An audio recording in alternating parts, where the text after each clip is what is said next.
So let's talk about 5 common beauty mistakes people are making and how you can avoid them. So the first one is not wearing an SPF every single day. Now I am sure that you've heard this 1,000 times, but did you know that UV exposure makes up about 90% of our skin aging, which is so big. So by using the SPF every single day, you're actually helping to protect your skin from a lot of premature aging. Now, a lot of people don't realize, but UVA in particular is around from sunup to sundown every single day of the year. So it doesn't matter if it's not sunny out, if it's not hot, if it's cloudy, that UVA rays are still around, and they're the ones in particular that break down your collagen and your elastin fibers. So these are the proteins that give your skin support. The other thing that will happen is you'll get a lot of pigmentation coming up with UV exposure. It will start to thicken your epidermis in response to that UV, so that's when you start getting that leathery skin. And you just need a little bit of that UV exposure each day to start these processes happening. So you need to find yourself an SPF that you love to use, because if you have a product you enjoy using, you will use it every single day. Find something that you love with an SPF 30 or more that has some good antioxidants and put it on every single day. Your future self will thank you because it will make a massive difference to how your skin ages. Number 2, over exfoliating your skin. Now I see this a lot because exfoliation feels great. So if it feels good, more of it should be better. But if we do too much exfoliation, it actually starts to have the reverse effect on our skin. Now the reason this is because when we exfoliate, we're taking off those top dead skin cells and we're stimulating the skin to renew underneath. Part of that renewal process is the skin bringing back a nice good barrier to the skin by compacting the top dead skin cells.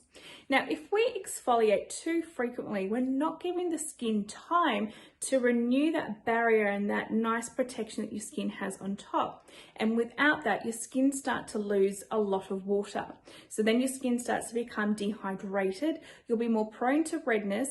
Your skin will look dull as well. And then your skin cells will actually they'll start exfoliating slower. So they'll hold on to themselves because they want to try and repair that barrier.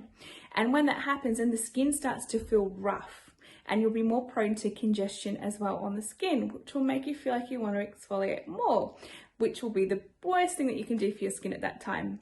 So if you're finding that you're exfoliating a lot, but your skin is still feeling rough, you're still looking dehydrated, then I would suggest that you're probably over exfoliating. You need to reduce the amount that you're exfoliating and focus more on hydrating that skin and giving it that chance for your skin to naturally repair that barrier.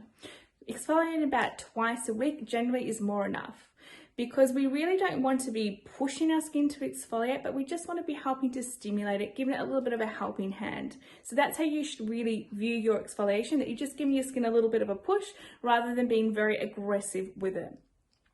Number 3, sleeping in your makeup. Now we all know that we shouldn't do it, but it still happens, and I'm always surprised at how much it happens. So if you knew how much bacteria and oil and grime is sitting on your skin when you leave your makeup on, you go into bed, I'm sure you would very much change your tune about it.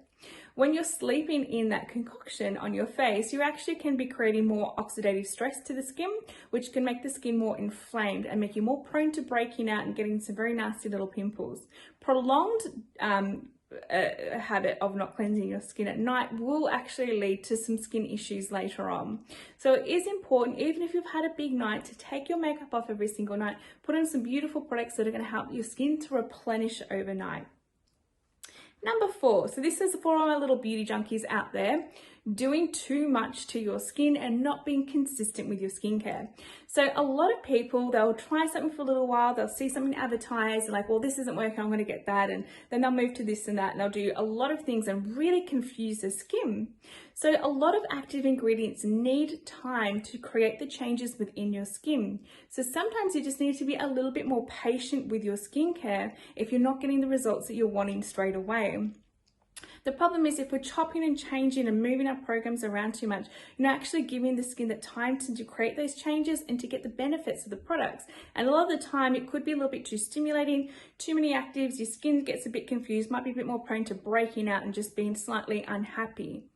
So we need to make sure that we have a really good balance program. So we've got some good hydrators in there as well as some good actives and some exfoliators as well. But we're consistent with those little programs that we have and give the skin the time and space that it needs to do to create the changes in it. So sometimes just a little bit of restraint is needed. Now that brings us to our last one, number 5, and this is the other spectrum of that one.